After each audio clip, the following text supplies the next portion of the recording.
Então, agora gravando.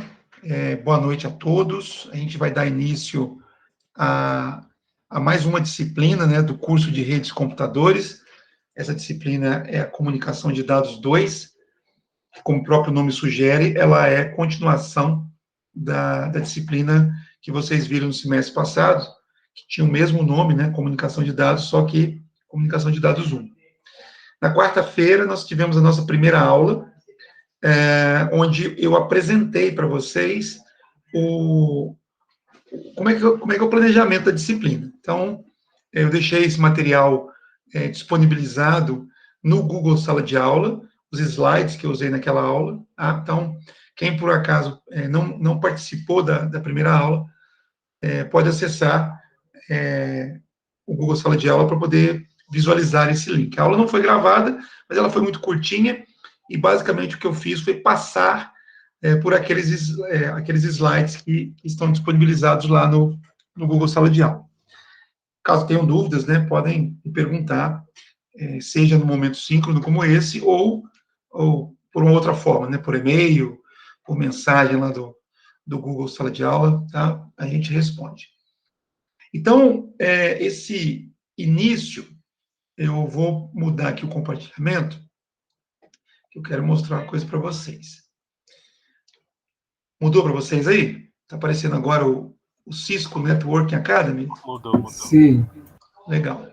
Então é o seguinte, quando vocês entraram no curso, eu havia criado uma turma aqui na Academia Cisco. Então, para quem eventualmente chegou depois, não acompanhou as discussões iniciais do curso, né?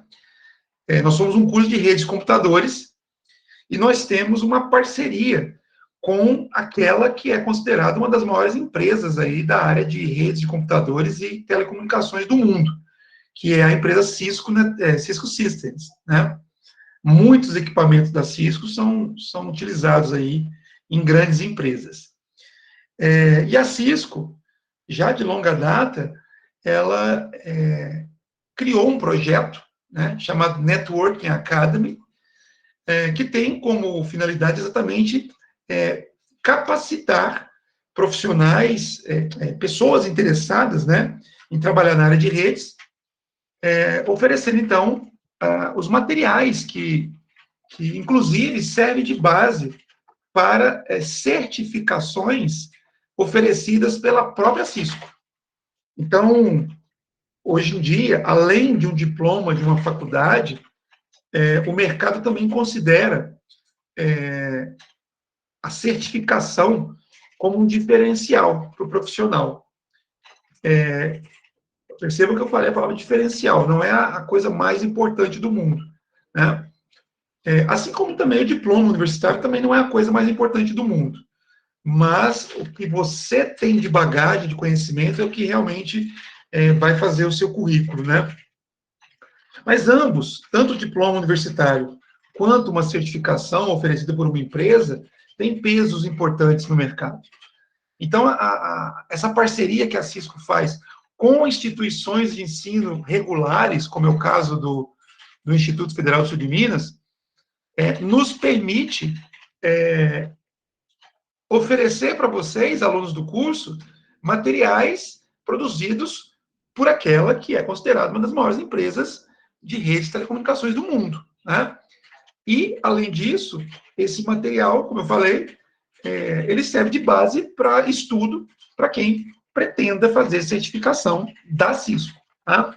Eu não estou aqui fazendo propaganda de empresa, simplesmente porque esta é uma empresa parceira nossa.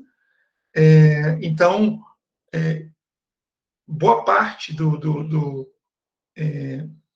dos recursos que a gente utiliza, de alguma forma, está relacionado com a Cisco. Inclusive, se Deus quiser, em breve nós teremos a oportunidade de estar de volta ao ensino presencial, e vocês poderão ter a possibilidade de visitar o nosso laboratório de redes, que é um laboratório específico para o curso de redes, e ele é composto de diversos roteadores, diversos switches, diversos pontos de acesso sem fio, todos da Cisco, né? Então, é uma outra, vamos dizer assim, benesse que nós temos com essa parceria. Esse equipamento não vem de graça para o Instituto, tá? Mas ele vem com desconto considerável em relação ao preço normalmente praticado no mercado. Por isso que a gente tem um laboratório, todo ele com equipamento da Cisco, tá? Bom, então isso aqui é só uma introdução que eu estou fazendo para quem eventualmente chegou posteriormente ao primeiro dia de aula, porque eu já tinha falado sobre isso com vocês na recepção que fizemos, né, no início do ano. Bom, normalmente a gente faz uma mescla, né, dos conteúdos da Cisco com os conteúdos da disciplina, porque, afinal de contas, está tudo relacionado, são coisas afins. Então, para a comunicação de dados 1, a gente costuma trabalhar com esses capítulos aqui, ó. Esse daqui, só voltando um pouquinho, ele é o primeiro módulo, que a gente chama de A1, de um total de 4. Então, no processo de certificação da Cisco, ela disponibiliza 4 módulos de treinamento, né? Esse daqui é o primeiro. Tá? E uma outra coisa que eu quero também deixar aqui para vocês. Esse curso, ele costuma ser oferecido no mercado, fora de institutos federais, né, fora de instituições filantrópicas, por volta aí de 700 a mil reais, né, cada módulo. Então, vocês estão recebendo aqui o que o mercado costuma pagar em torno de 700 a R$ 1.000 por um curso gratuitamente. Então, estou colocando isso para que vocês possam valorizar. Muitas vezes a gente acha que o que vem de graça não é bom, né? Esse curso, na verdade, não é um curso gratuito. Esse curso da Cisco. Ele é um curso e tem um custo, até um custo considerável. E vocês estão recebendo de graça. Vocês, alunos do Instituto Federal do Sul de Minas, estão recebendo de graça. Então, é só para mostrar para vocês que esse material não é um material qualquer. Não é um material produzido por uma empresazinha qualquer, né? Ele tem um potencial muito grande de formação. Então, esse é o primeiro módulo. A intenção é que, ao longo dos 3 anos em que vocês estiverem conosco aqui no Campus Inconfidentes, vocês também possam fazer os 4 módulos desses cursos, tá? Associados às disciplinas. Então, não vai ter um esforço muito grande, né? Além do esforço que vocês normalmente teriam junto com as disciplinas, tá? Então, eu ia dizendo, no módulo 1, normalmente, a gente trabalha o capítulo 1, o capítulo 3, o capítulo 4 e o capítulo 5, junto com a disciplina de comunicação de dados 1, que vocês já fizeram, tá? E eu acredito que a professora substituta, né, não tenha utilizado desse material com vocês, por uma questão muito simples. Para que eu possa estar aqui apresentando esse material para vocês, eu tive que fazer um credenciamento como instrutor da Cisco, né? Então, não é qualquer pessoa que pode abrir uma turma dessa para poder oferecer para vocês, tá? Então, eu fiz a capacitação e eu tenho essa autonomia. A professora Érica, ela foi aluna do curso, ela fez esses cursos, mas como aluna, então ela não tinha autorização para poder abrir esses cursos aqui, tá? Então, qual que é a minha proposta? Eu já tinha planejado, para essa disciplina, iniciá-la fazendo uma revisão de alguns assuntos que vocês provavelmente viram lá em Comunicação de Dados 1 e que eu considero de extrema importância que vocês tenham compreendido. Então, eu vou fazer uma revisão desses assuntos, né, nessas primeiras aulas. E se, por acaso, vocês entenderem que tá chovendo no molhado, são coisas que vocês conseguiram assimilar muito bem, me dê um feedback, por favor, que aí eu acelero e a gente entra no conteúdo da disciplina o mais rápido possível, tá? Eu não vou passar por todo o conteúdo de comunicação de dados 1, não faz sentido isso, tá? Eu vou pincelar os mais importantes. O que eu quero dizer com relação a esses capítulos aqui do NET-ACAD, né, a gente chama assim, é que eu recomendo que vocês leiam e façam esses exames de capítulo para que vocês possam receber um certificado após a conclusão desse módulo. A conclusão desse módulo se dará quando vocês fizerem os 11 capítulos que ele tem. Estes 4 que eu mostrei aqui para vocês são 4 que deveriam ter sido trabalhados no semestre passado, tá? Então, assim, eu vou recomendar, aí faz quem quiser, vou recomendar que vocês leiam esses capítulos, quando tiver um tempo, e eu vou deixar aberto para que vocês possam fazer esses exames, porque são esses exames aqui que vão permitir que vocês obtenham um certificado. Esse certificado ele é emitido pela Cisco, tá? Além desses 4 capítulos, outros 7 serão trabalhados neste semestre, tá? Então, o capítulo 2, eu vou trabalhar com vocês, aqui em Comunicação de Dados 2, tá? O capítulo 6 é o primeiro que nós vamos falar, inclusive. Eu também vou trabalhar com vocês, que fala da camada de redes. O capítulo 7 também será comigo. E o capítulo 8 comigo. Então, para essa disciplina, aliás, o capítulo 11 também é comigo. Tá? Comunicação de Dados 2. Então, para essa disciplina, Comunicação de Dados 2, nós iremos trabalhar com o capítulo 6, camada de rede, capítulo 7, endereçamento IP, capítulo 8, divisão de redes IP e subrede, e capítulo 11, configuração de um sistema operacional de rede. Na verdade, pulei o capítulo 2 também. Configurar um sistema operacional de rede. Então, são 5 capítulos que a gente vai trabalhar, tá? E aí, como eu tinha falado na aula de quarta-feira, existe lá um percentual da nota da disciplina, que eu reservei para as atividades da Academia Cisco. Então, os capítulos relacionados com a disciplina passada fica como opcional. Vocês façam se quiserem, tá? Mas eu recomendo que façam por conta do certificado que vocês poderão obter ao final desse módulo aqui, da execução desses capítulos todos aqui. Para a nossa disciplina, os exames de capítulo, de cada capítulo relacionado com a nossa disciplina, vão, além de contar para receber um certificado aqui, eles também vão valer nota na nossa disciplina. Então, o desempenho de vocês nesses exames de capítulo 2, capítulo 6, capítulo 7, capítulo 8 e capítulo 11, vão entrar na nota da nossa disciplina. Tá? Além de, como eu falei, estarem direcionando vocês para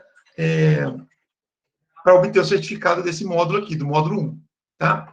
Os outros 2 capítulos que faltam, capítulo 9 e capítulo 10, eles estão relacionados com aquilo que vocês vão ver com mais profundidade na disciplina de protocolos básicos e aplicações. Eu acho que é o professor Helder que está com ela.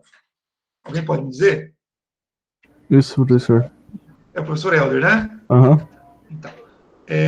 Então, esses 2 capítulos, eu não sei se o Helder vai usar, como eu farei, os exames como nota da disciplina dele, tá? Mas, independentemente dele usar ou não, vocês vão ver esses conteúdos lá com ele e deverão fazer esse exame de capítulo para poder pegar o certificado desse módulo aqui. Tá? Então, recapitulando de uma maneira resumida, nós temos esse material aqui da Cisco, que tem 11 capítulos, e que vocês precisam fazer os exames de todos os 11 para obter o certificado. Ponto.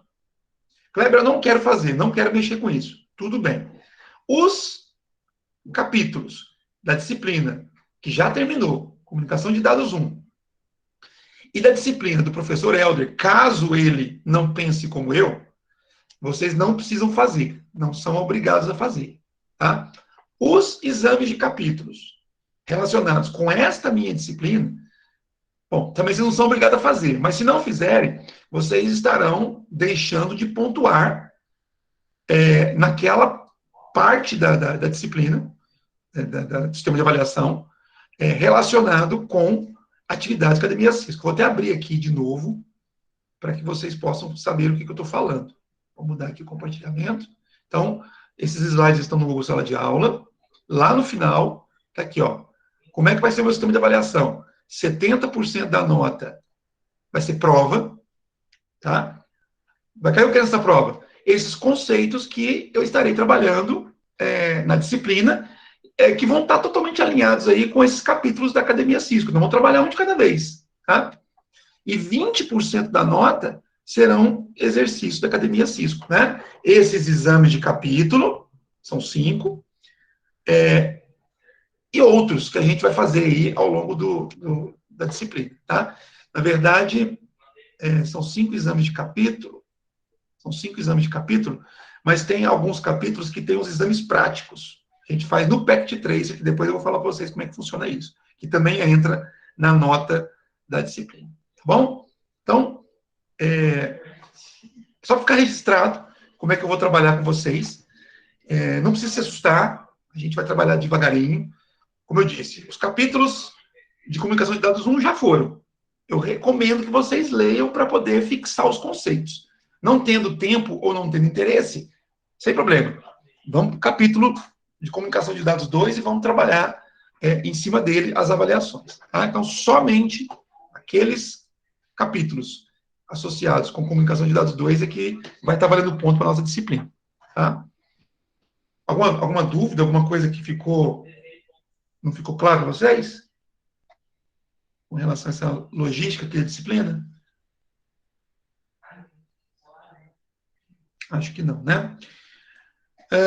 Bom, com relação a esses 2 capítulos aqui do professor Helder, normalmente o professor da disciplina de protocolos básicos e aplicações também trabalha dessa forma, né, de usar aqui o exame de capítulo como nota da disciplina, né? Eu não sei se o Helder vai fazer isso, vou perguntar para ele, e aí depois eu confirmo para vocês também sobre isso aqui, tá? Bom, então vamos lá. Deixa eu voltar aqui o slide. Então, hoje, e talvez na próxima aula, vamos ver como é que vai caminhar aqui, a minha intenção é fazer aqui uma revisão dos conceitos básicos de redes, tá? Para que eu tenha certeza que aquilo que eu vou precisar na minha disciplina, vocês realmente estão entendendo, tá? Então, esse capítulo, esse material, capítulo 1, está relacionado com o capítulo 1 da Academia Cisco, aquele que normalmente deveria ter sido dado para vocês lá em comunicação de dados, tá? Então, ele começa falando assim de coisas bem acho, familiares para vocês, né? Então, as redes de computadores, elas são de vários tamanhos. E cada cenário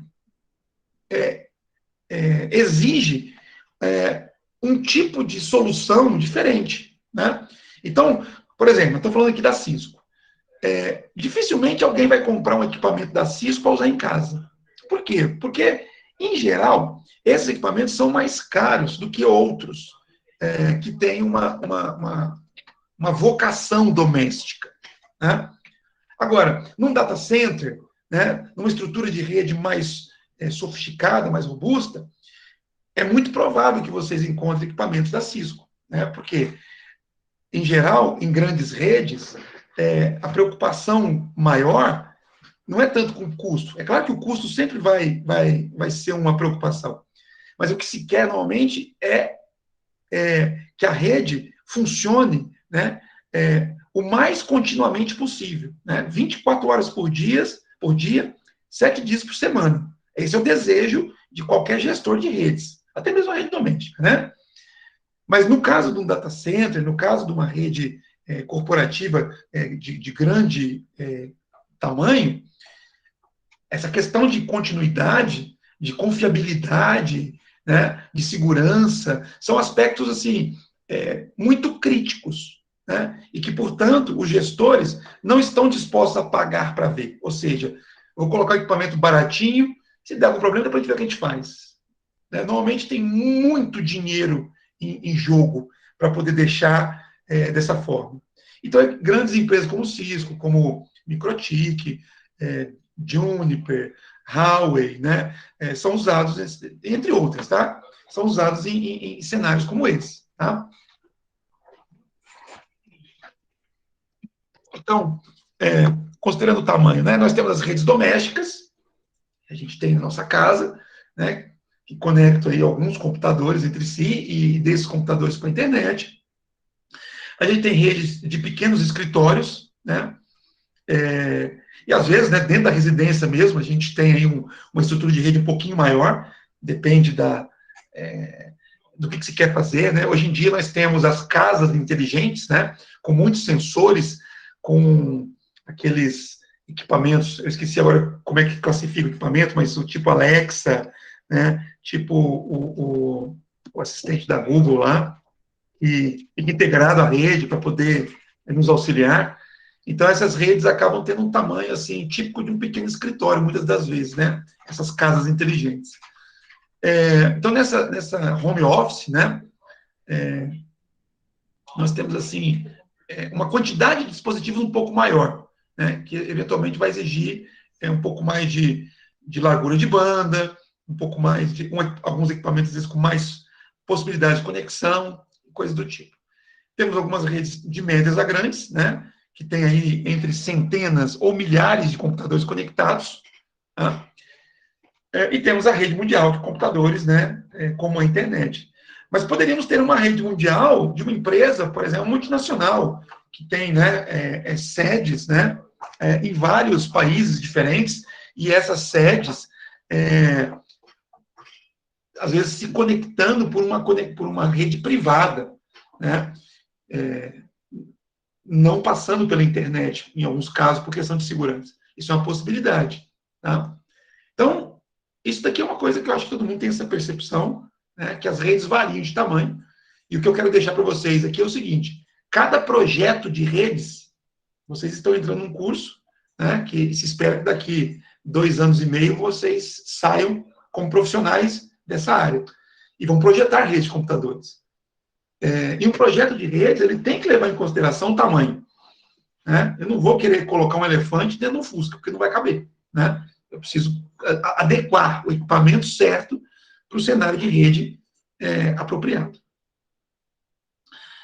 Quando se fala em redes de computadores, existem 2 paradigmas de comunicação muito comuns e que vocês precisam entender a diferença entre eles. Tá? Então, o primeiro paradigma é o paradigma de cliente-servidor.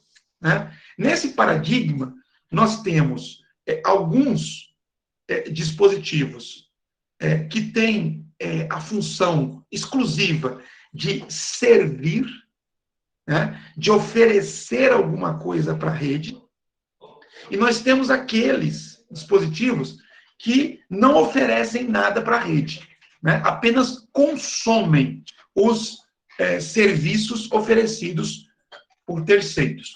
Tá? Então, nesse paradigma, nós temos os servidores. Então, por exemplo, servidor de web, né? Aquele servidor que tem como função oferecer, né, páginas no formato apropriado, chamado de HTML, que pode ter muitos outros recursos de programação hoje em dia, né? Mas, basicamente, os recursos vão ser traduzidos em HTML. E esses arquivos, né, no formato de HTML, vão ser consumidos por um cliente, né, por meio de uma aplicação apropriada. No caso do meu exemplo, um navegador. Então, quando o cliente abre o navegador, a gente diz que é o cliente web, esse navegador é um software que foi preparado para poder conversar com um servidor, né, alguém que tem uma página para oferecer. Né? Então, o meu navegador, o navegador que eu abro na minha máquina, ele é o cliente web. Ele é o que vai consumir páginas de um servidor. Qual servidor? O servidor que o usuário indicar. Então, pode ser qualquer servidor web do mundo. O navegador, ele consegue buscar, ele consegue conversar e consegue buscar páginas destes servidores. Tá? Por quê? Depois vamos ver mais à frente. Existe um padrão de comunicação. Quando eu falo servidor web, ele tem que se comportar o servidor web da minha empresa, ele vai se comportar da mesma forma como o servidor web de qualquer outra empresa. Então, de maneira que quando um cliente vai acessar o meu servidor ou vai acessar o servidor de outro, o comportamento é o mesmo, né? Então, eu tenho um padrão de comunicação. Esse servidor web, ele pode sim ser diferente, por exemplo, do servidor de e-mail.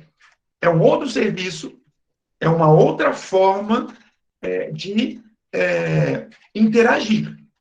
Então, por exemplo, o meu cliente web, o meu navegador, ele pode não ser capaz de interagir com o servidor de e-mail.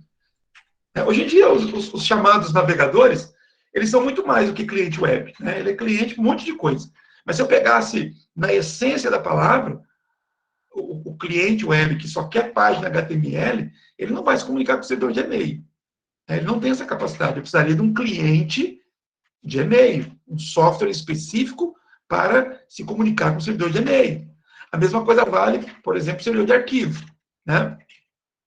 Eu quero fazer downloads, né? E eu preciso de um formato de comunicação específico para poder fazer tanto download quanto upload. Né? Então, eu tenho que ter um cliente próprio para isso. Então, nesse paradigma, cliente-servidor, eu tenho, então, dispositivos que oferecem alguma coisa para a rede, são os servidores, num formato muito peculiar, conforme o serviço que ele está oferecendo, e eu tenho clientes que vão consumir esses serviços no formato em que o servidor os disponibiliza. Então, para cada serviço oferecido, eu preciso de um cliente específico. Posso juntar tudo isso no mesmo software? Posso. Mas é preciso que esse software saiba como conversar com o servidor web, como conversar com o servidor web de e-mail e como conversar com o servidor de arquivos, entre outros serviços que não estão listados aqui na figura. Tá? Então, guardem isso. Existe o paradigma cliente-servidor, onde cada servidor tem algo a oferecer, tem um serviço para oferecer, pelo menos um, pode ter mais de um também, tá? No mesmo servidor eu posso ter um serviço de web, de e-mail e de arquivos? Sim, tá? Posso ter.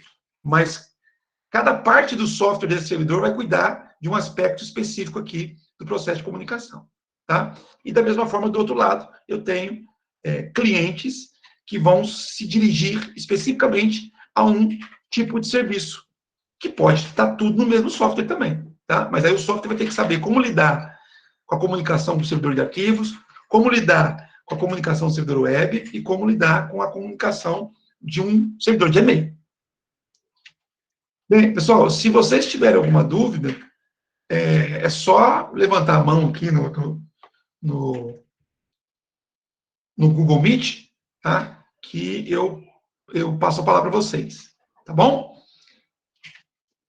Combinado? Certinho. O outro paradigma é o paradigma peer-to-peer, né, o ponto a ponto. Nesse paradigma, não tem uma clara distinção entre quem é cliente e quem é servidor. Né? Na verdade, um dispositivo, ele acaba sendo as duas coisas ao mesmo tempo. Né? Então, cliente e servidor, geralmente são executados em computadores separados. Isso no paradigma cliente-servidor. No entanto, em pequenas empresas ou em residência, é comum que o cliente também funcione como servidor. Por exemplo, aqui, ó, eu tenho esse PC, né, que está compartilhando a impressora para o outro computador.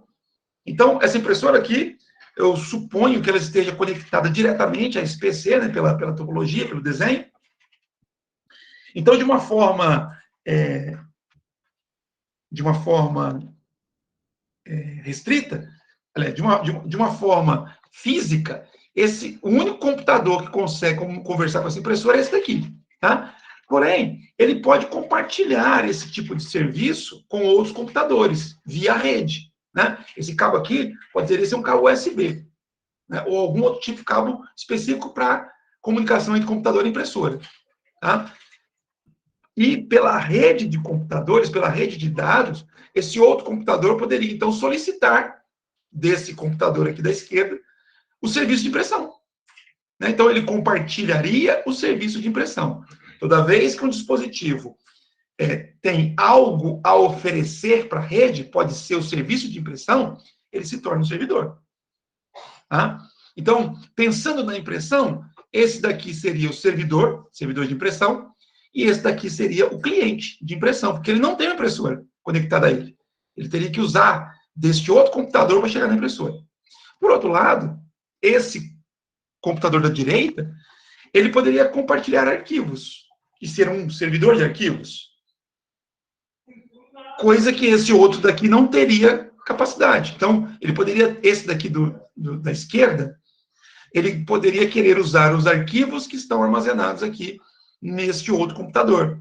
Então, do ponto de vista de compartilhamento de arquivos, esse seria o servidor e o outro seria o cliente. Então, percebam, eu tenho numa rede pequena, né, os computadores atuando tanto como servidor como cliente, né? Então, aqui eu tenho um cenário de peer-to-peer, né, ponto a ponto, né? E tem vantagens, né? É fácil de configurar, é menos complexa e tem um custo menor, né? Normalmente eu não tenho que ter um software de servidor devidamente configurado para poder oferecer serviço para a rede. Com poucos cliques, se for pensando no Windows, né, eu consigo compartilhar um arquivo, por exemplo, ou compartilhar uma impressora. Desvantagem é que eu não consigo fazer uma administração centralizada, porque está tudo espalhado, né? Então não tem muita segurança, não é escalável, né? Quer dizer, não é fácil você aumentar essa rede mantendo os serviços como estão, e o desempenho costuma ser mais lento do que no paradigma anterior, o cliente-servidor.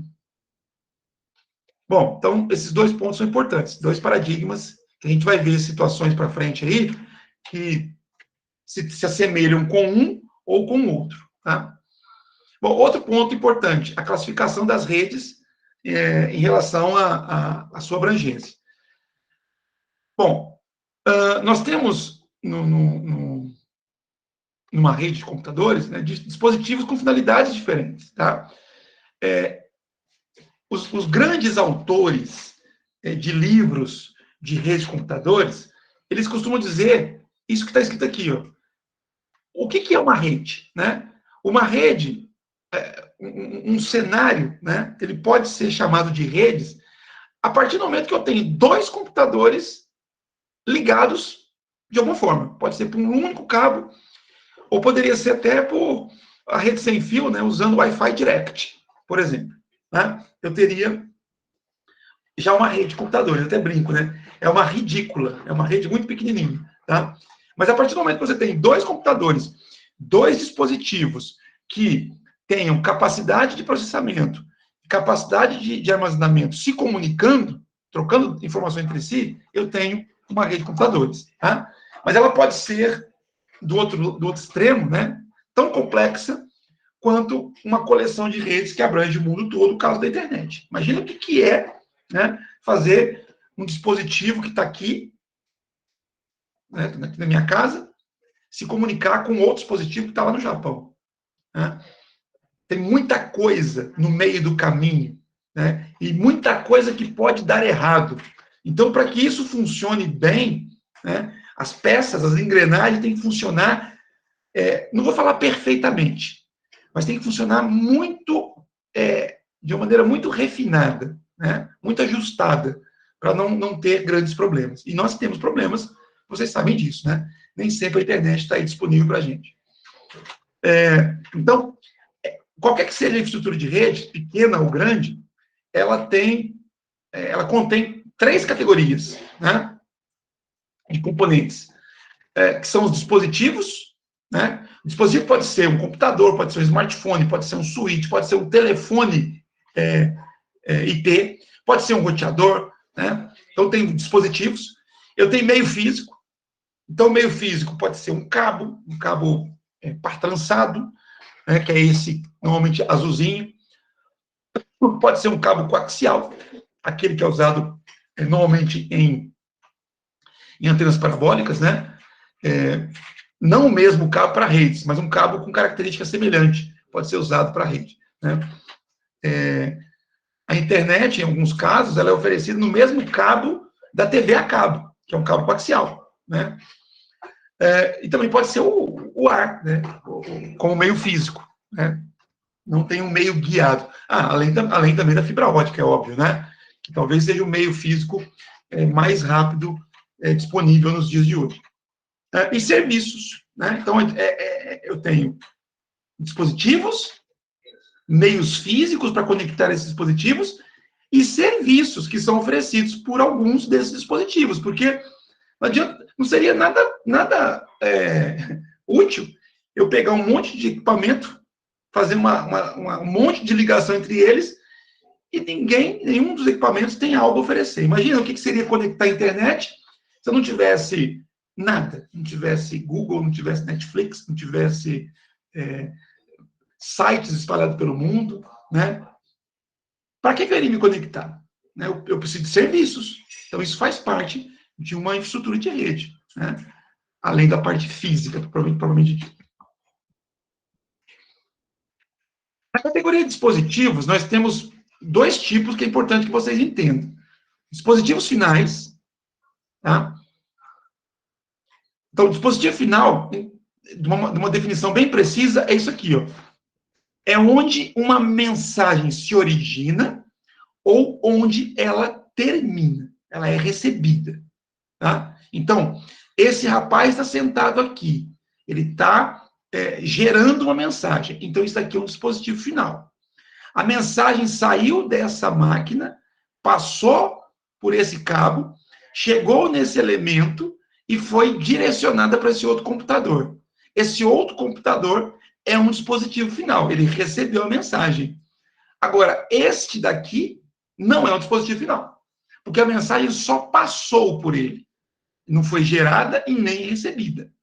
Tá? Então, os dados se originam em um dispositivo final, eles fluem pela rede. Aqui eu mostrei um caminho curto, né? Mas ele poderia sair desse cara aqui, passar por esse dispositivo intermediário, passar por esse outro, depois por esse outro, depois por esse outro, e finalmente chegar ao outro dispositivo final. Então, na comunicação entre esse usuário com esse outro usuário aqui, então os usuários estariam usando dispositivos finais e a informação passaria aqui por pelo menos 4 outros dispositivos que não são dispositivos finais, né? São dispositivos intermediários. Então, o dispositivo intermediário, ele interconecta os dispositivos finais de uma rede. Entre dois dispositivos finais, eu posso ter nenhum intermediário, né? Como é o caso que eu falei agora há pouco, você tem dois dispositivos conectados diretamente um no outro, por meio de um cabo, ou por meio mesmo de uma comunicação sem fio. Ou poderia ter uma quantidade enorme de dispositivos intermediários entre eles. Né? Tudo depende do tamanho da rede. Tá? Então, exemplos de dispositivo intermediário. Switch, ponto de acesso sem fio, roteador, firewall, entre outros. Tá? Entre outros. E esses dispositivos aqui, eles são assim colocados de formas distintas, porque eles têm características de funcionamento distinto. Eu posso encontrar essas características todas no mesmo equipamento? Sim, posso. E, na verdade, vocês, com certeza, têm contato com um equipamento que tem todas essas funcionalidades, né? Que é o que vocês chamam de roteador sem fio da casa de vocês. Que, na verdade, não é um roteador sem fio apenas. Ele é mais do que isso, né? Ele é um roteador. Né? Por que ele é um roteador? Porque ele conecta a rede doméstica da casa de vocês a outra rede, que é a rede mundial de computadores. Quem faz isso? Quem conecta uma rede a outra é um roteador. Sempre será. Tá? Ele também é um switch. Né? Aliás, ele também é um access point. Quer dizer, aqui eu estou deduzindo que seja, né? Porque normalmente nas residências hoje em dia a gente tem um roteador sem fio que vai permitir a conexão, né, de smartphones, né, notebooks, TVs, né, a internet. Mas esse papel é chamado de access point, ponto de acesso, e não de roteador, né? Um ponto de acesso, né, sem fio é o dispositivo que tem a função de pegar o pacote que está circulando no meio físico, no caso, o ar, e colocá-lo em outro meio físico diferente. Pode ser o cabo patrançado, pode ser o cabo de fibra ótica, né, que está chegando à sua casa, ou poderia ser até uma antena de comunicação sem fio externa, que é diferente da interna. Tá? Então, esse processo de transformação, né, de pegar o pacotinho que está circulando meio sem fio e colocar num cabo, isso não é função de roteador, isso é função de access point. Então, por isso que eu estou falando de funções diferentes, que muitas vezes a gente encontra nesses equipamentos domésticos, né? Ele normalmente vai função de switch. Pode ser que na casa de vocês não tenha essa capacidade, mas eu diria que por baixo, assim, uns 90% dos equipamentos domésticos têm a função de switch, né? Se o seu equipamento tem mais de uma porta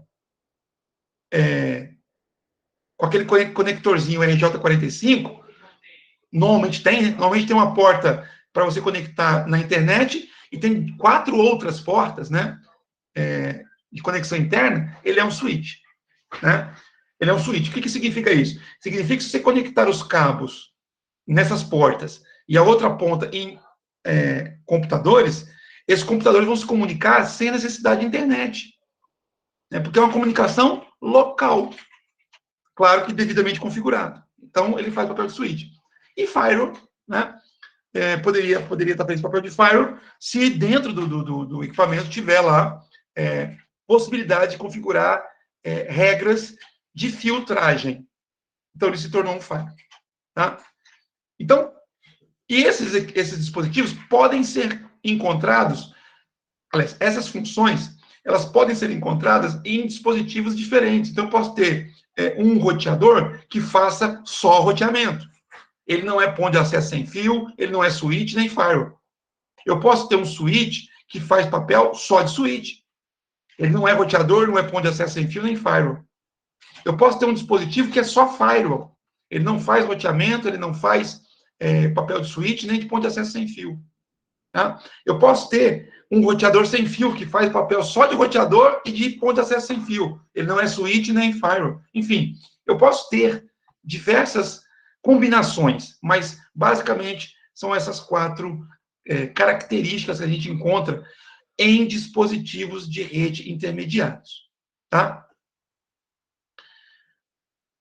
Meio físico, como eu falei agora há pouco, são vários, né? Então eu posso ter os meios físicos de cobre,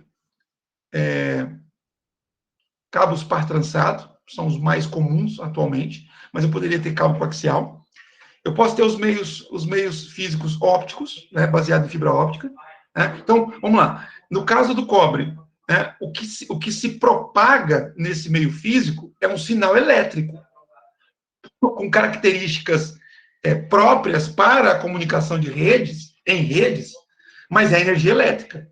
Né? Tem todas as características de um sinal elétrico que, por exemplo, chegaria numa tomada, né? Só que com uma voltagem diferente, enfim, tem características diferentes.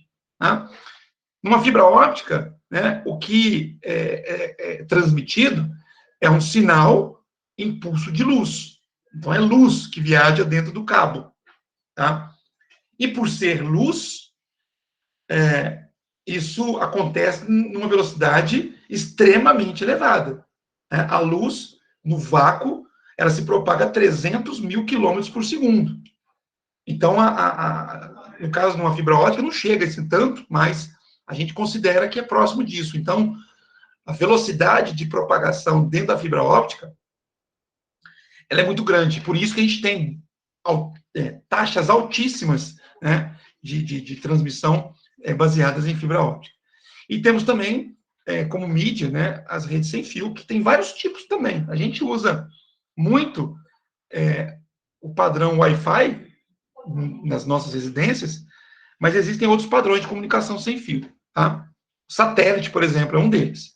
É totalmente diferente do Wi-Fi, mas é uma comunicação sem fio. Tá? quando a gente vai fazer um projeto de redes, é importante que a gente utilize de ilustrações que sejam, vamos dizer assim, facilmente compreendidas pelos técnicos, né? Não precisa ser compreendida pelo usuário final, mas os técnicos precisam compreender.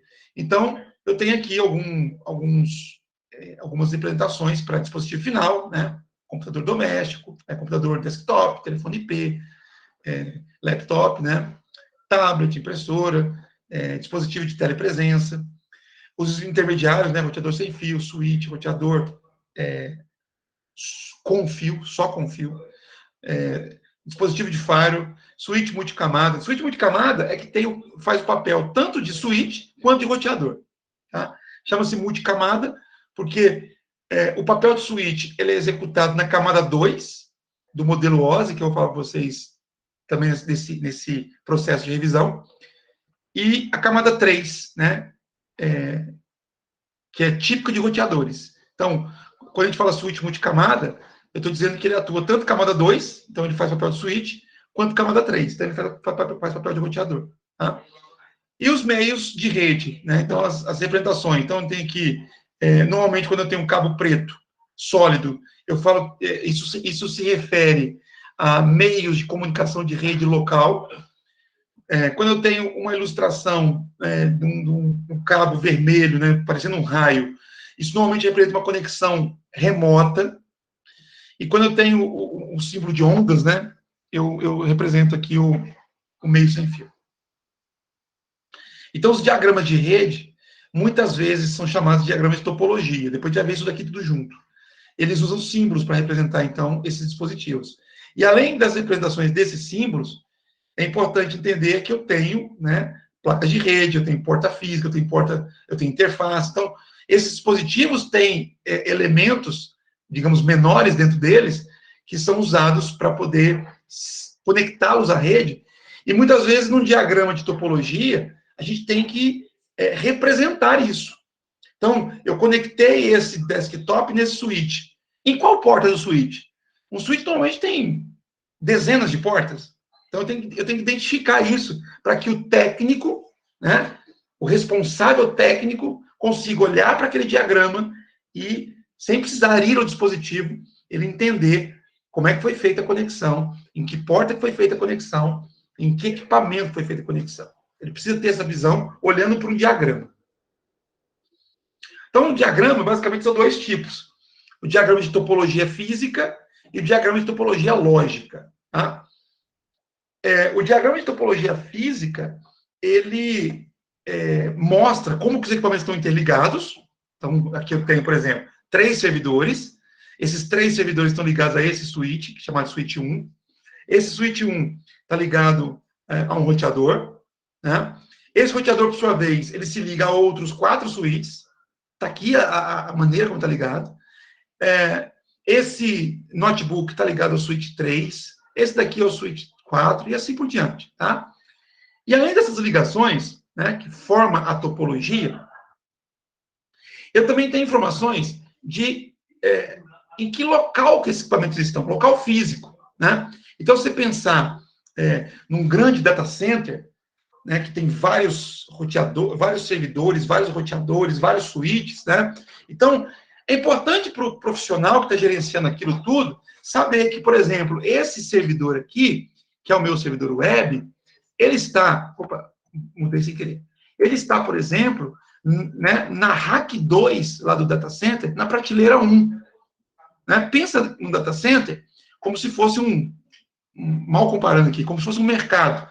Tem várias gôndolas, né? várias racks e várias prateleiras embaixo, no meio, em cima. Então, o equipamento ele vai ser colocado em algum local ali. E é importante que eu consiga identificar isso rapidamente. Né? Então, eu sou responsável pela rede. Eu estou percebendo um problema no meu servidor web.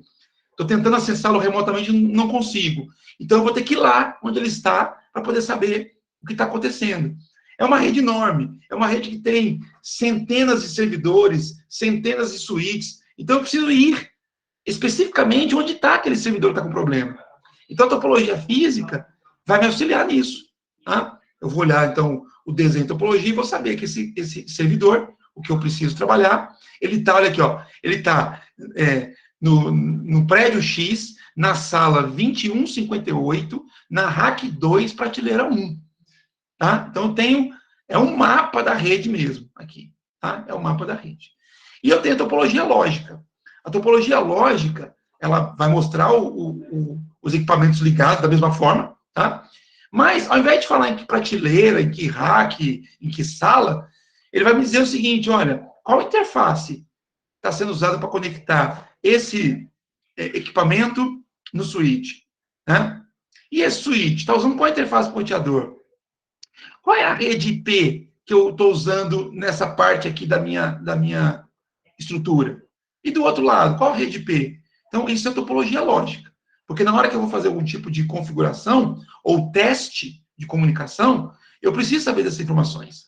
Né? Como é que eles estão ligados, quais são as interfaces e qual é a rede IP que foi destinada para cada parte da minha rede física. Tá? Tipos de rede. Nós temos... tem várias denominações, pessoal, mas assim, tem LAN, tem WAN, tem MAN, tem SAN, tá? Tem WLAN, tem um monte de terminologia, tá? Depois vocês pegam, se quiserem, leiam lá o material lá da Cisco, lá, de onde esses slides foram tirados, que aí vocês vão lembrar disso com detalhe. Eu quero chamar a atenção de vocês aqui é o seguinte, dois são mais importantes, as LANs e as WANs, né? LAN é rede de área local, Local Area Network, né? Ou seja, simplesmente rede local, né? São redes de menor abrangência geográfica, né? São redes onde os dispositivos que fazem parte dela estão mais próximos entre si, tá?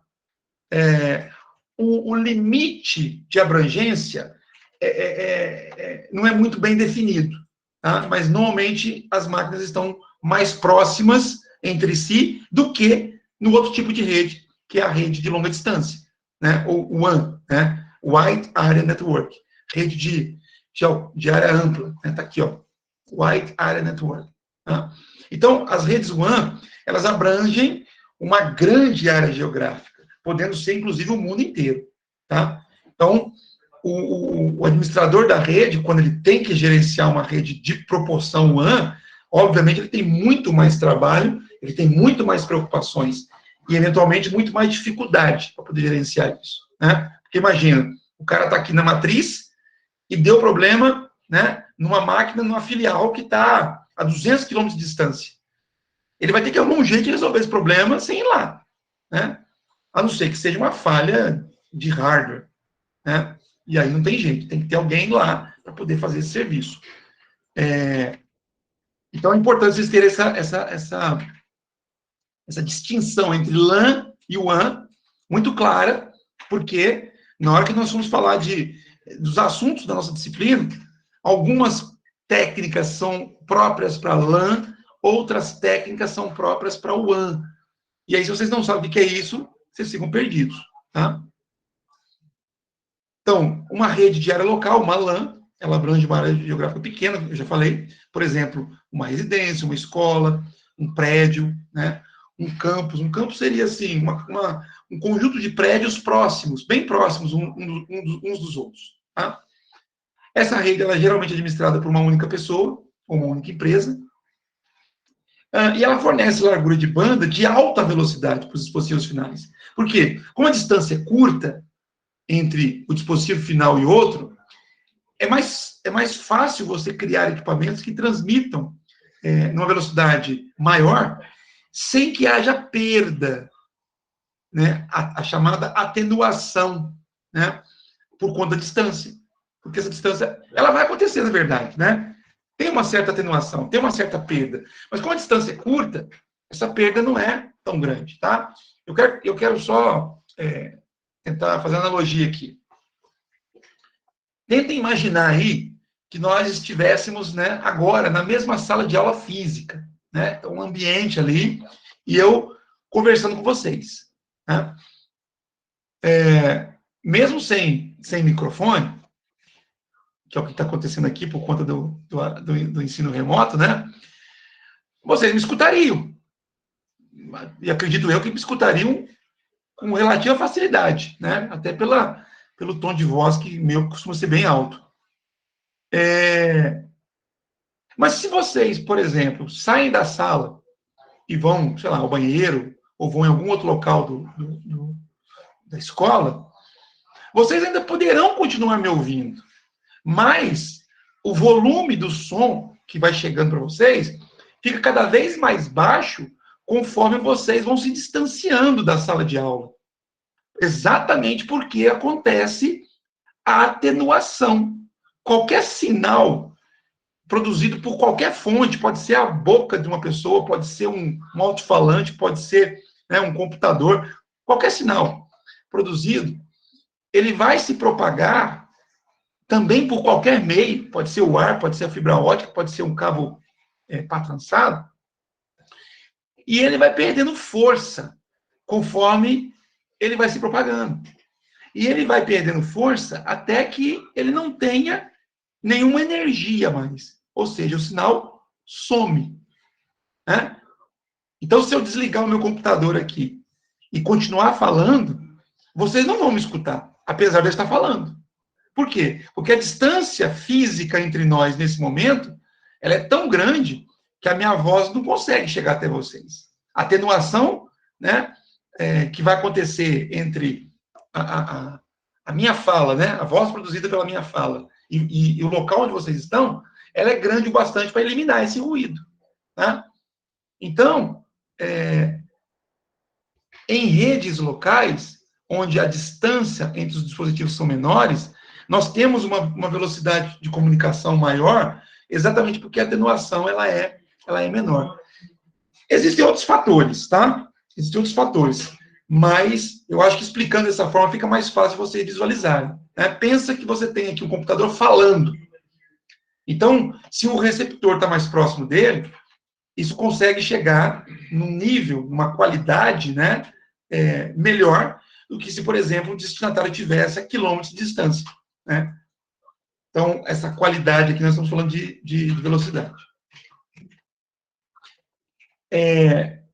As redes de longa distância, elas basicamente elas têm como função ligar redes locais. Então, basicamente é essa a função de uma rede de longa distância. Eu tenho uma rede local aqui, de uma filial 1, eu tenho uma rede local aqui do outro lado, uma filial 2, então aqui a comunicação interna acontece, né, nessa velocidade, né, com essas características aí de bom desempenho.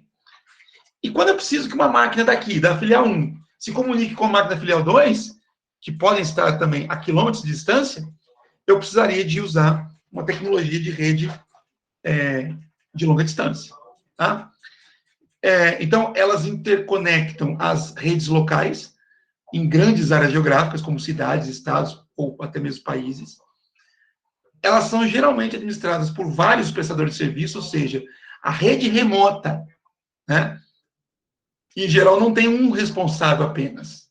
Então, por exemplo, vocês estão aí na casa, em suas respectivas casas, e cada um de vocês se conecta à internet por meio de um provedor que, por mais que tenham, digamos, coincidências, eu tenho certeza que tem pessoas que se conectam em provedores de internet diferentes dos outros. E eu estou aqui na minha casa, conectado também a um provedor de internet que pode ser diferente de vocês.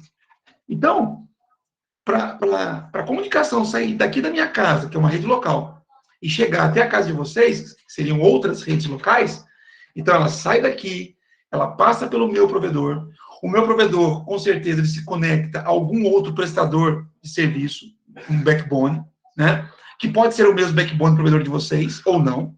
Tá? Se for, esse backbone repassa a transmissão para o provedor de vocês, que finalmente vai entregar na rede local da casa de vocês. Então, percebam, num cenário muito simples, onde eu tenho 2 provedores diferentes, o sinal saiu da minha casa, entrou na rede remota, por meio do meu provedor de internet, já é uma empresa diferente. Esse provedor entregou o pacote para o backbone ao qual ele está conectado, é uma outra rede. Esse backbone entregou para o seu provedor, é uma outra rede, uma outra empresa. e o seu provedor entregou na sua casa. Então, eu tenho vários prestadores de serviço diferentes numa rede remota, né? Normalmente, isso vai acontecer. E, até por conta da distância, né, as redes remotas fornecem link de velocidade mais lenta em comparação com as redes locais. Então, a gente fala de internet aí de 10 mega, de 50 mega, de 100 mega, né, de 200 mega. Em geral, 100, 200 mega de internet é uma baita velocidade, né? Só de curiosidade, quem tem internet na casa de 200 mega aí? Levanta a mãozinha aí, só para poder ver.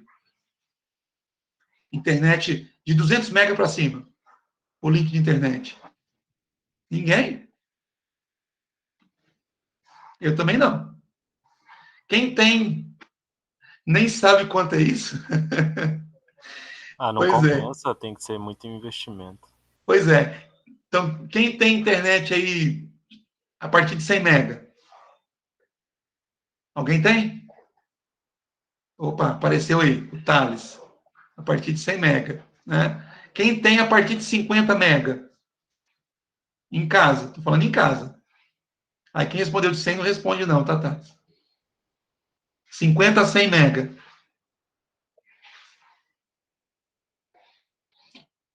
Quem tem de 10 a 50 mega? Felipe.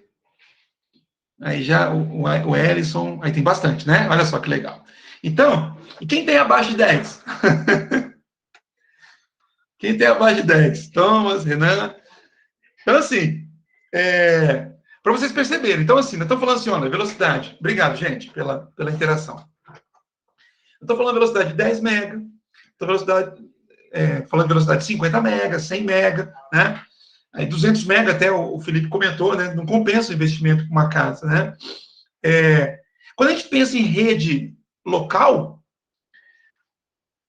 100 mega não é nada numa rede local, né? A gente fala de rede local pensando a partir de gigabit, gigabit, né? Ou seja, seria 1000 megas. 1000 mega, né? Então, para vocês perceberem, assim, só falando em números, não precisa preocupar com detalhes, só em números, né? Quando a gente fala de rede remota, aqui, ó, no nosso contexto aqui, né? Nós falamos de velocidades aí no máximo 100, só uma pessoa levantou a mão para 100, eu também tenho 100 não, aqui em casa é 50, que eu coloquei há pouco tempo, inclusive, né? Era 10. Então, é uma velocidade bastante comum para rede remota e bastante pequena para rede local. Então, rede local, estou falando de velocidade na casa de 1000 megabits por segundo, 1 giga, né? Começa por aí, porque hoje é comum você ter redes aí de 10 gigabits por segundo, né? Placa de rede mesmo para computador doméstico, né? Com 10 gigabits por segundo já é possível, né? E tem também coisas assim muito mais poderosas que eu acho que só em grandes empresas, né, onde tem uma rede local muito grande que é usado, né? Você tem placa de rede 25 gigabit, né, que seria 25 mil mega, né? Até 100 gigabit já ouço falar, né, que seria 100 mil mega. Olha que loucura, né? 100 mil mega. Então, assim, só para vocês terem uma noção de ordem de grandeza, né? Como é que as velocidades em termos de rede local são muito superiores às velocidades de rede remota. Bom, a internet é um exemplo de rede remota. Alguns autores até classificam de forma diferente, falam que rede remota é uma coisa, internet é outra. Eu não concordo com isso, tá? Eu acho que a partir do momento que você saiu de uma rede local, você tem uma rede remota. Então, se eu for ligar a minha casa à casa de um de vocês de uma forma direta, sem passar pela internet, eu tenho uma rede remota. Tá? Vocês estão remotos em relação à minha rede aqui. Tá? E aí, a partir do momento que eu vou conectando mais pontos, né, eu vou aumentando o tamanho da minha rede remota, mas não deixa de ser rede remota. E a internet seria, talvez, o maior tamanho de rede remota que a gente poderia ter, que liga todos os pontos do mundo, né? Mas é uma rede remota. Então, eu tenho um conjunto mundial de LANs e WANs, né? As LANs conectadas usando WANs, como já foi dito. As WANs são conectadas entre si usando fios de cobre, cabo de fibra ótica, transmissão sem fio. Então, eu tenho uma rede remota conectada a outra rede remota. Então, faz essa anarquia toda, né? E uma coisa interessante, eu tenho certeza que vocês, como já fizeram um período do curso, pelo menos, já devem saber que a internet não tem dono, né? Isso é uma coisa interessante. Uma coisa de alcance mundial que, mesmo que tenha problemas, né? Funciona bem. A internet funciona bem. Olha só, nós estamos aqui por conta da pandemia, cada um na sua casa, e estamos tendo aula, graças à internet, né? E aos serviços que são oferecidos por meio dela, claro. Mas, assim, também eu posso dizer que ela só funciona bem assim, porque mesmo não tendo dono, ela tem algumas entidades, algumas organizações que, vamos dizer assim, estabelecem algumas regras, algumas normas, para não virar um caos, tá? Então, ninguém precisa decorar isso, mas nomes como ITF, como ICANN, IANA, que está vinculado ao ICANN, IAB, são entidades assim, importantes, né, que fazem com que a internet funcione. Tá? A gente fala de internet, pensa assim, numa rede mundial, tá? E existe uma expressão chamada intranet, que é muito usada também, talvez com menos abrangência do que a internet, mas que é importante também que vocês saibam que existe. Né? O que é uma intranet? Uma intranet, basicamente, é uma rede de menor tamanho, normalmente de uma empresa, que usa as mesmas tecnologias da internet. As mesmas tecnologias que a internet utiliza. Eu posso fazer isso dentro da minha empresa. Eu posso fazer isso dentro da minha casa. Né? Eu posso colocar um servidor de web na minha casa? Posso. Eu posso colocar um servidor de e-mail na minha casa? Posso. Servidor de FTP? Posso. Posso colocar o que eu quiser. Né? Eu posso colocar aqui na minha casa aqui um servidor de stream de vídeo? Posso. Posso fazer isso. Claro, eu vou ter que investir algum recurso nisso. Eu posso fazer. Né? Então, quando eu tenho recursos típicos da internet, né, dentro de um ambiente menor, a gente diz que a gente tem uma intranet. Por quê? Porque aqui dentro, né, tudo funciona da mesma forma como funcionaria na internet. Eu acesso os serviços do mesmo jeito que eu acessaria esses mesmos serviços na internet. Né? Só que eles estão confinados dentro da estrutura da minha empresa. Então, existe essa terminologia, né, intranet, para se referir a isso. Quando eu tenho uma estrutura que é igual à da internet, só que numa escala menor, né? Uma escala de uma empresa, por exemplo. E essa empresa, quando ela resolve conceder o acesso externo, o acesso de pessoas externas à sua estrutura interna, a gente diz que a gente tem uma extranet, né? Onde eu tenho aqui uma interação entre a empresa com seus fornecedores, clientes e colaboradores. Tá? Então, tem essas terminologias. Internet, intranet e extranet. Tecnologias de acesso à internet. Né? Então, quando a gente quer acessar a internet, a gente pode fazer de várias formas. Né? Então, por exemplo, vou pegar por essa figura que é mais fácil. Eu posso fazer a conexão por meio de cabo, né? Usando o serviço de TV a cabo. Então, isso daqui, gente, houve momentos na história onde cada um deles foi mais utilizado do que outros, tá? Hoje, talvez, a gente não veja tanta conexão residencial usando TV a cabo, mas existe ainda essa possibilidade.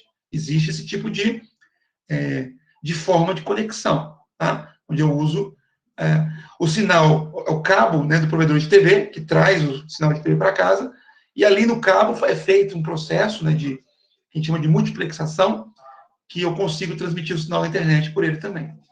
Algo semelhante, né, só que usando linha telefônica, é feito com as conexões DSL. Né? Então,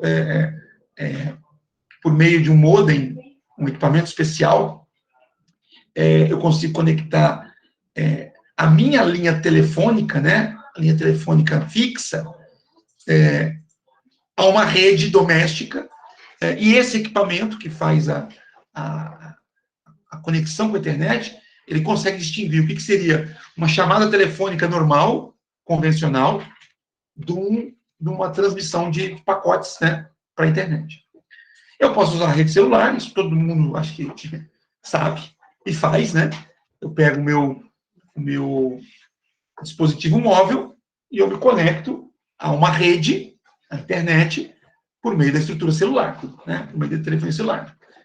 Posso fazer conexão via satélite, em geral isso aqui é muito caro, mas talvez possa ser a única forma de conexão em alguns locais, tá?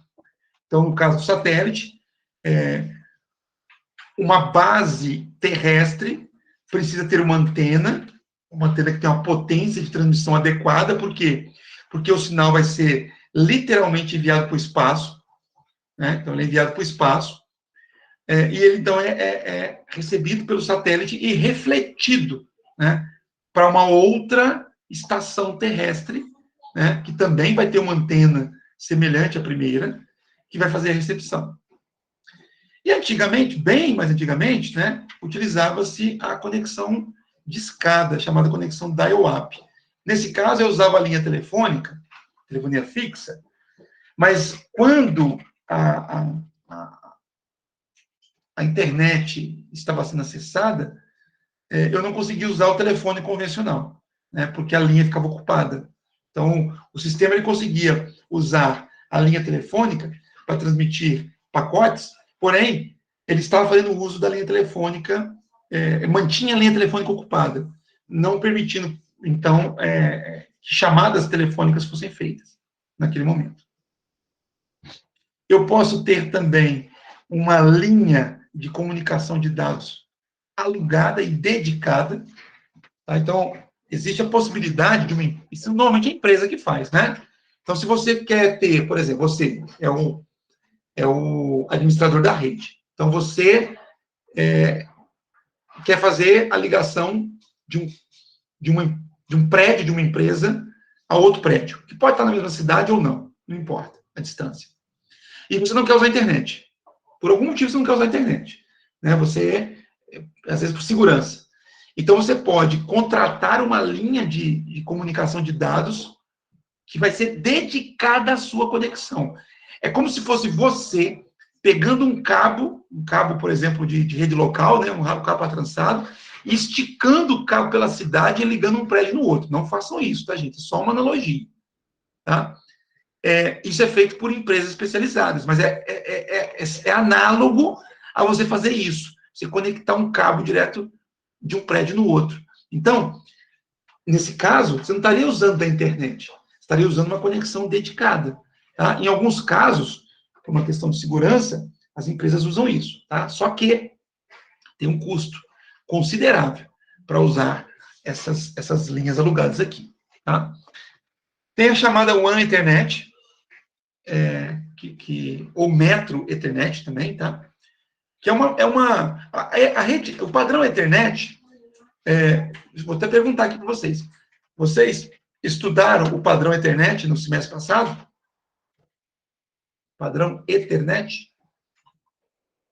Tô lembrado, não, professor, acho que não. Não? Alguém se lembra de ter estudado? O Elson disse que não se lembra, mas será que alguém viu? A professora mencionou. Mencionou o padrão Ethernet? Tá.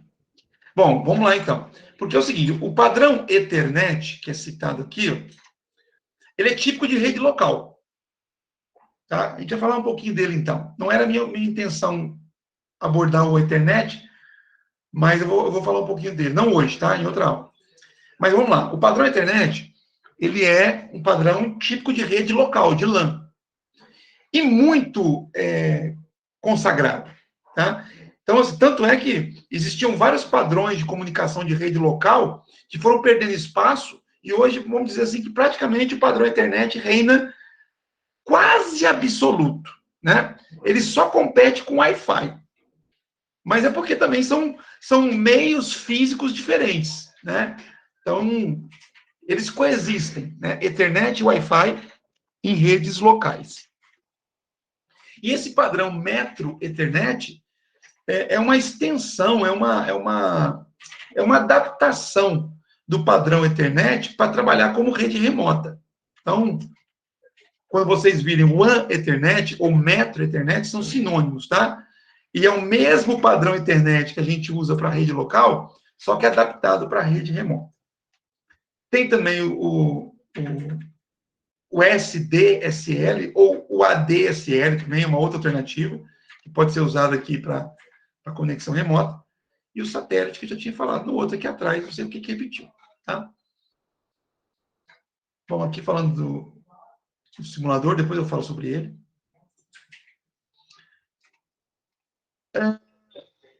E aí tem uma parte do capítulo 1, a seção 3, que fala da rede como plataforma. Tá? Então, vamos lá.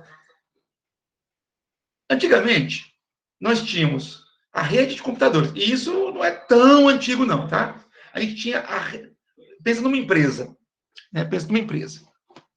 Então, a empresa tinha a rede de computadores. A empresa tinha uma rede de telefonia, né? Usando aqueles aparelhos, não sei se alguém já ouviu falar, chama PABX.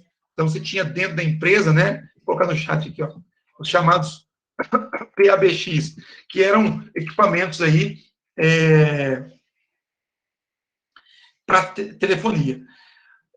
Ô, Jenison, eu não estava acompanhando o chat, eu não estou vendo o chat, por isso que eu pedi para vocês levantarem a mão, mesmo se vocês forem escrever, tá? Que aí faz barulhinho para mim aqui.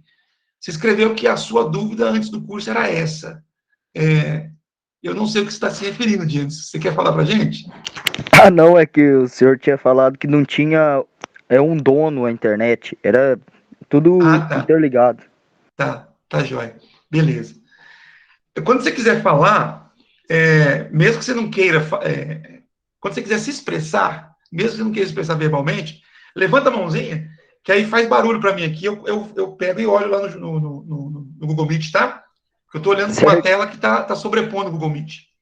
Desculpa não ter respondido antes. O Ellison falou que não sabia quanto era lá, é a questão da velocidade, suponho eu. Cadê? Perdi. Então, existia uma rede separada para os computadores, outra rede separada para telefonia, e uma outra rede separada, por exemplo, para TV, né? TV, rádio.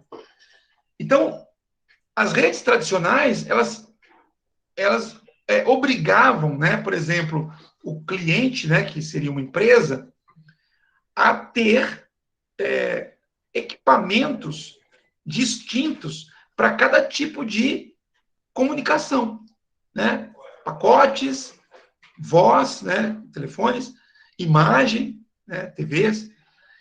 E hoje mudou. Hoje a gente tem o que a gente chama de rede convergente. A gente tem uma única base, uma única infraestrutura física, né? Por isso que chama rede como plataforma, que é capaz, né, ou que tem a capacidade de permitir a comunicação dos diversos tipos de serviços. Né? Tanto dados, típico, quando eu vou buscar um arquivo, buscar uma página web, por exemplo, quanto voz. Então, existe, né, os telefones, que são chamados telefones IP, né, onde você não conecta o telefone numa linha de telefonia. Você conecta o telefone com um cabo de rede num switch. Né? Só que aí tem todo um processo por trás desses equipamentos que vão permitir que você pegue o telefone e você fala como um telefone convencional. Né? E esse sinal vai se propagar pela rede, até de forma prioritária, porque existem características importantes na transmissão de voz e vídeo que precisam de ser priorizadas. E você pode pegar esse telefone, que está ligado numa rede de computadores, e ligar para o telefone convencional. É um telefone celular, um telefone fixo que está na casa de alguém, né? E vice-versa. esse alguém pode ligar para você. E também você pode, todo mundo sabe disso hoje em dia, né? Você pode assistir televisão, ver um filme, né, usando a sua rede de computadores, por meio de stream de vídeo. Então, houve uma convergência. Então, hoje a gente, aqui em casa, eu já nem uso mais, praticamente nem uso mais antena parabólica para TV. Assisto direto via internet, né? Usando aí os streams aí das operadoras de TV, né? Globo, SBT, etc. Né? Tem também as TV, as que são feitas por assinatura. Além de, claro, outros tipos de serviços específicos, como Netflix, né? Não é um sistema de TV, mas oferece aí serviço de vídeo, né, para a gente. Então, isso tudo convergiu. Então, numa mesma rede, eu consigo fazer com que isso tudo funcione atualmente. Quando a gente pensa em arquitetura de rede, essas palavrinhas aqui, ninguém precisa entender plenamente o que elas significam nesse momento. Mas é importante saber que elas estão associadas com redes e pelo menos ter uma noção vaga do que significa. Tá?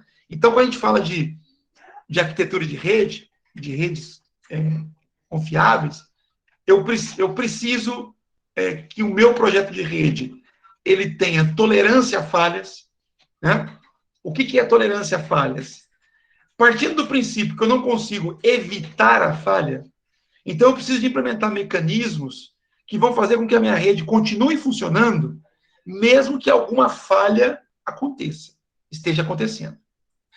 Eu posso até reduzir a velocidade por conta daquela falha, tá? Mas a rede não para de funcionar. Então, essencialmente, isso seria tolerância à falha. Escalabilidade. Aliás, nos próximos aqui tem detalhes, tá? Então, tolerância à falha, olha. Então, por exemplo, eu tenho uma estrutura de conexão com a internet, eu tenho uma rede local aqui à esquerda, que usa esse roteador, e que normalmente usa esse outro roteador para chegar na internet. Só que ele falhou. Se eu tivesse apenas esse caminho aqui com a internet, eu ficaria sem. Né? Mas, se esse roteador pudesse ser ligado a um outro, eu poderia utilizar esse caminho alternativo aqui. Ele pode ser até mais lento. Mas no caso da falha do roteador principal, eu poderia utilizar esse caminho alternativo mais lento e ainda assim eu conseguiria manter a minha conexão com a internet. Tá? Isso pode ser feito em casa? Pode. Né? Você tem o seu provedor, ao qual você confia a sua conexão com a internet, ele pode falhar. Eu tenho certeza que já falhou. É normal, isso acontece. Né? Como é que você poderia sair de uma situação de ficar sem internet porque o seu provedor falhou? Contratando o serviço de outro provedor. Ah, cara, mas vai ficar mais caro. Sim, tudo tem um preço. Né? Você poderia, por exemplo, ter um link de, sei lá, 50 mega com um provedor principal e contratar um link de 1 mega, por exemplo, com um outro provedor. Tudo bem, você vai estar pagando por esse 1 mega, né? Mas aí você poderia fazer isso porque quando caísse a conexão com o seu provedor principal, você não ficaria sem internet totalmente. Né? Então, assim, isso é uma possibilidade. Se o custo vale a pena ou não, é algo que a gente tem que analisar depois. A escalabilidade diz respeito à capacidade da rede crescer de uma forma rápida e fácil. Tá? Então, por exemplo, quando você compra um switch é um equipamento que permite a conexão de dispositivos finais por meio de cabo, tipicamente. Então, você normalmente compra um switch que tem mais portas do que você precisa para aquele momento. Por quê? Porque, normalmente, a rede local, ela aumenta de tamanho, assim, muito rapidamente. Então, se você vai fazer um projeto, por exemplo, para um laboratório de redes, aliás, um laboratório de informática, né? E esse laboratório tem, sei lá, 20 máquinas, tudo bem, você pode comprar um switch que tenha 20 portas, 20 conexões. Mas não é uma boa estratégia. Seria interessante comprar um com 30, por exemplo, que não é tão mais caro que o de 20. E aí você teria 10 portas sobrando. Né? De maneira que, quando você precisar conectar nesse laboratório uma 21ª máquina, não tem que trocar o equipamento. Já tem porta sobrando. Então você pode expandir de maneira rápida e fácil para comportar né, novos usuários aqui na sua rede. Tá? Então, escalabilidade diz respeito a isso. Ao fato de permitir que a rede cresça de uma maneira rápida e fácil, sem grande trabalho para o administrador da rede. Qualidade de serviço. Eu falei agora há pouco da telefonia IP, né? E falei também sobre a questão de serviço de vídeo, né? Todo mundo sabe, quer dizer, imagino eu que todos vocês saibam, que quando você tem um problema com a internet na sua casa, o primeiro que sente é o seu Netflix ou o seu sistema de vídeo. É o primeiro que sente. Né? Às vezes houve uma queda drástica na velocidade da internet da sua casa, e está lá no WhatsApp ou navegando na internet, você nem percebe essa queda. Mas vai assistir um vídeo. Né? Qualquer queda na velocidade, você percebe com uma velocidade maior, porque ele exige mais recurso. Ele exige mais recurso. Então, a qualidade de serviço é uma terminologia associada às redes de computadores que faz com que os próprios equipamentos priorizem determinados tráfegos que acontecem na rede. Então, você está na sua casa assistindo vídeo, escutando música lá no Spotify ou em algum outro aplicativo, está no WhatsApp mandando dados, mandando mensagem, né? Está navegando na internet. Então, você está gerando vários tráfegos diferentes na sua casa. Tá? Se você tem um sistema de qualidade de serviço implementado, ele vai conseguir mapear esse tráfego e vai priorizar o tráfego mais sensível. Então, se a velocidade da internet na sua casa cair, ele vai dar prioridade ao tráfego de vídeo, por exemplo, porque é um tráfego mais sensível. Né? Para que você não perceba grandes oscilações no vídeo que você está assistindo. Né? A internet pode ficar um pouco mais lenta, porque a velocidade caiu. Mas você espera. Né? Você espera carregar uma página. Agora, assistir um filme que fica toda hora travando, ou com a imagem picando, ninguém aguenta, né? Você desiste daquilo. Então, qualidade de serviço consiste de técnica que visa a fazer o mapeamento do tráfego que está acontecendo numa rede e priorizar o tráfego que é mais sensível à queda da velocidade na rede. E a questão de segurança, aí não tem nem muito o que falar, né? Então, eu preciso garantir, né, que tudo funcione como era esperado e que os meus dados não sejam violados. Né? Então, a segurança, ela está relacionada à infraestrutura de rede e à informação. Tá? Então, no que diz respeito à infraestrutura, eu penso na segurança física. Então, se você pensar numa empresa, os equipamentos de rede, eles precisam estar protegidos, de maneira que eles não sejam furtados, de maneira que eles não estejam acessíveis a pessoas que não têm habilidade técnica para poder manipulá-los, e eventualmente pode causar um dano, né? E tem a segurança da informação, que visa a proteger os dados, né, que estão sendo transmitidos pela rede, né, que está passando pelo cabo, que está passando pelo meio sem fio. Tá? Então, a segurança ela deve ser vista sob esses dois aspectos, de infraestrutura e da informação. E é isso, pessoal. Para essa primeira aula nossa, eu queria fazer esse bate-bola com relação aos aspectos, digamos, gerais, que são tratados aqui no capítulo 1, tá? Do material da Cisco. Então, se vocês quiserem, sentirem necessidade de rever qualquer uma dessas coisas que eu falei com um pouco mais de profundidade, entre lá, acesse lá o capítulo 1, tá? E aí vocês vão ter aqui todo esse material, tudo isso aqui disponível para vocês poderem clicar e ler com mais atenção. Está aqui, ó, as figuras estão aqui, ó, tá? Então, se sentirem necessidade, usem o material, tá? É para vocês usarem mesmo. Na próxima aula, eu vou falar aqui também rapidamente desse capítulo 3, tá? Dos aspectos que estão relacionados aqui. Se vocês quiserem, acharem interessante, dar uma lida no capítulo 3, para já se prepararem para a próxima aula e interagir mais, eu até gostaria, mas também eu não vou obrigá-los. É vocês quem vão determinar a maneira na qual vocês querem estudar, tá?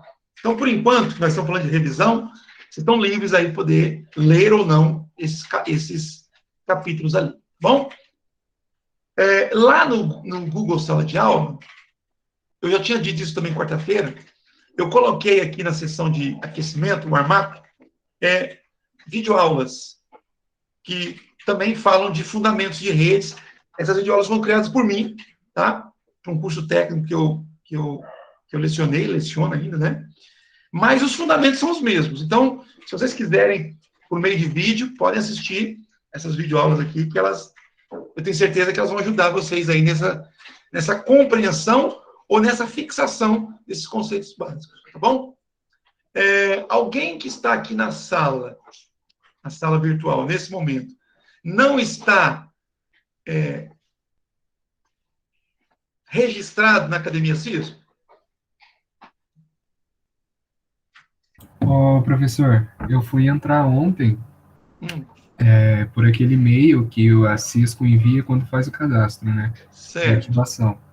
E aí, estava me falando que o link foi expirado. Aí eu tentei ir lá, fazer o login e recuperar a senha, só que eu não consigo recuperar a senha. Deixa eu olhar aqui, Thomas. Cadê? Detalhes do curso aqui.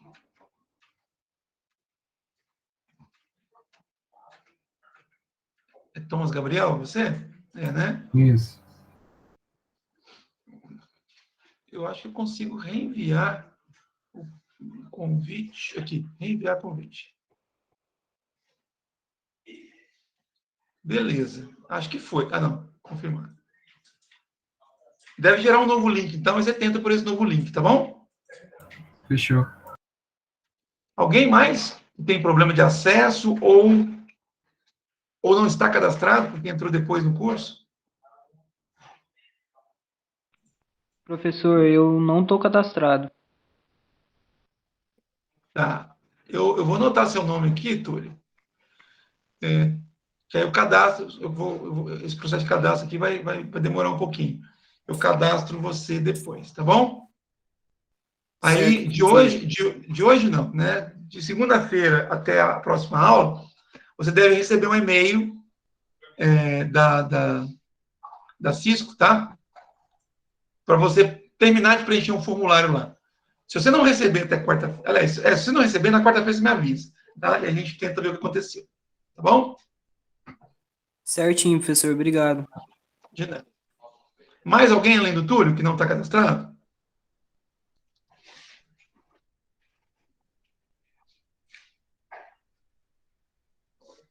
Beleza. Então, acho que não, né? Pessoal, então, vamos encerrar por aqui. Boa noite a todos. Obrigado pela participação. Um bom final de semana. E a gente se encontra, então, na próxima quarta-feira. Um abraço. Boa noite, professor. Obrigado. Boa noite.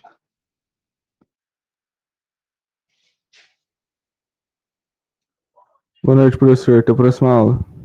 Até a próxima. Elias também não está cadastrado, Elias? Tá bom, eu vou colocar você lá também, tá? Ô, professor, uma dúvida rápida aqui. Oi, Felipe, pode falar. Quanto ao processamento do roteador, ele tem um processamento independente para LAN e para WAN, ou é o mesmo processamento para as duas portas? Então, aí, o Felipe, isso depende muito da arquitetura do roteador, depende do fabricante, como é que ele construiu, tá? Mas, normalmente, assim, existe uma CPU única, né? E existe uma parte do hardware, né, chamada de ASIC, que é o que faz o encaminhamento dos pacotes, né? Esse ASIC, ele tende a ser muito mais rápido, porque ele é especializado nessa função de encaminhamento. Mas, basicamente, não faz distinção entre encaminhamento para a rede local e encaminhamento para a rede remota, porque, do ponto de vista do roteador, é tudo interface física conectado a ele, né? Porque depois que o roteador colocou o pacote na interface, para ele chegar na outra ponta, aí vai ter tem diversos outros fatores que vão influenciar na velocidade, inclusive, mas que aí não depende do roteador. Ele já soltou o pacote. Ah, tá. Me refiro mais assim, os roteadores de consumidor final utiliza. O doméstico, você Isso, falando? o doméstico mesmo, porque assim, principalmente quando eu estava trabalhando nas empresas, estava tendo bastante problema na migração da rádio, né, 5.8 para a fibra. E os roteadores Certo. normalmente era muito antigo utilizado, né, muito tempo de uso, e ele ficava na LAN, né? Então ele meio que se ele estava na LAN, ele meio que estava como switch mesmo, ou ele estava roteando? Ele pode fazer as duas coisas, tá? Se você usar somente portas de switch, ele não está roteando, ele está fazendo comutação, que a gente fala. Tá? Não, um exemplo assim, ele só recebe o cabo do PoE, né, que é o que estava fazendo a conexão do PoE do usuário, e ele emitiu o Wi-Fi. Certo. Ok. Bom, se eu estou entendendo o que você está falando, o que você está me perguntando é o seguinte: a questão aí é uma questão temporal. Os equipamentos mais antigos e os mais novos, todos têm processadores, né? Mas assim como acontece com os computadores, os processadores evoluem. Sim. Então, se você pegar um equipamento mais antigo, com certeza ele vai ter um processador com menor capacidade do que o mais novo. Então, isso vai influenciar o desempenho, com certeza. Tá? Outro aspecto é a questão da velocidade das interfaces, né? As velocidades também evoluíram. Então, se você, por exemplo, pega um roteador mais antigo, ele pode não ter uma velocidade, até mesmo para a rede local, tão grande quanto os mais novos de hoje. Ah, não, isso aí é normal. Eu falo mais em questão que antigamente, quando era rádio, o roteador ele não fazia o processo vamos dizer assim, a descagem do usuário PPPoE. Ele só recebia já pronto o pacote. Ah, entendi. Entendeu? Entendi. Aí, passando para a fibra, foi requisitado que o próprio roteador, né, dentro da configuração dele, tivesse lá o usuário e a senha do PPPoE. Então, ele faria, né, essa comunicação direta, né? Ele não receberia apenas o pacote pronto. Ele teria que fazer essa comunicação inicial para poder receber o pacote. Tá. Mas aí, Felipe, nós estamos falando de protocolo. Entendeu? Aí, assim, por mais rápido que o equipamento seja, se você tiver um protocolo que tem alguma demanda e que não seja tão rápido, ele vai impactar na velocidade de comunicação. Né? O PPPoE, ele faz a descagem e depois ele continua encapsulando as informações que vão ser transmitidas do roteador para o provedor. Então, assim, você fica, vamos dizer assim, eu não vou falar que é limitado, mas você fica na dependência do PPPoE. Então, o que ele causar de limitação, você pode trocar o hardware por mais rápido que for, que não muda muita coisa. Mas o PPoE, ele exige um processamento do roteador. Na verdade, todos os protocolos exigirão. Vai exigir. Então, no caso da rádio, não era exigido, porque ele já recebia pronto. Aí, quando passou a utilizar, como, né, o roteador era mais defasado, começou a dar os problemas, que ele estava sendo requisitado mais, vamos dizer assim. Assim, eu tenho que revisitar os conceitos de PPoE, mas assim, eu me lembro aqui, falando nesse bate-papo rapidão aqui com você, o PPPoE, ele foi adaptado do protocolo PPP para trabalhar com Ethernet, por isso que é PPPoE, né? PPP é Over Ethernet. E esse processo, ele faz com que, naturalmente, ele seja mais lento do que o Ethernet propriamente dito, né? Eu teria que dar uma olhada, né, novamente no PPPoE para poder te responder isso com precisão, Felipe. Mas aí é o seguinte, nós estamos falando de software, né? O protocolo é um software. Certo. Então, assim, ele vai causar impacto no processo de comunicação, com certeza, Mas aí, se for ele o que está causando limitação, não adianta você colocar um hardware mais rápido que não vai mudar muita coisa. Né? Se for os. Assim, só para você entender. Você tem um Fusca andando na estrada de terra. Uhum. Você vai andar na velocidade específica. Aí você pega esse Fusca e coloca numa rodovia pavimentada, assim, perfeita. A rodovia te permite caminhar, se deslocar na velocidade, né, extremamente alta. Mas você está com Fusca. Ele vai te limitar a velocidade. Então, software e hardware, eles têm que estar ali muito bem ajustados para que você desfrute do melhor possível do serviço que você vai utilizar. Né? Tem que ter um hardware bacana e um software que vai utilizar esse hardware, extrair desse hardware o máximo possível dele. Tá? Entendi, certo. Assim, talvez eu não tenha conseguido explicar claramente, como eu falei, eu vou dar uma revisitada nos conceitos PoE, de repente tem alguma coisa lá que posso trazer para você numa outra aula, para te explicar isso. Eu acredito que mais o problema era no próprio roteador, não no protocolo em si. Porque a questão da requisição mesmo do roteador. Quando ele não precisava fazer o PPPoE, vamos dizer assim, a grosso modo, ele trabalhava menos. Quando começou a ser exigido dele, aí ele começou a trabalhar mais, e o que, como ele já era defasado, começou a gargalar ele. Sim. Ocasionou bastante problema nessa migração. Nesse ponto você tem total razão. O PPPoE vai exigir mais, porque é uma atividade a mais. Né? O roteador vai fazer o papel dele básico, roteamento. Né? Se você coloca para ele que ele tem que usar agora o PPPoE para poder fazer a autenticação, é um serviço a mais. Né? Como, por exemplo, você fala assim, olha, a partir de agora eu quero que o meu roteador criptografe todos os pacotes que vão sair pela interface. Ele vai ficar mais lento, porque você está colocando um serviço a mais para ele. Entendi. Entendeu? Então, isso daí, com certeza, por ser uma atividade extra, o PPPoE, ele vai fazer com que o hardware seja mais exigido. Se o hardware é antigo, ele vai sofrer mais do que um hardware novo. Então beleza. Eu tinha mais ou menos essa ideia mesmo, mas não tinha uma... Nesse ponto eu posso afirmar para você que é isso mesmo, tá? O PPPoE, ele tá causando uma sobrecarga adicional no seu hardware. Nossa, deu um trabalho isso, Kleber. Eu imagino. Nossa senhora, para ir para o cliente entender. Não, mas tá 10 anos funcionando, por que agora não funciona? Evoluiu, mudou, né? É difícil. Não, então beleza. Obrigado, Kleber. Tá bom, Felipe, um abraço. Bom Falou, falar com até você. mais, abraço. Bom final de semana. O senhor também. Falou. Tchau, tchau.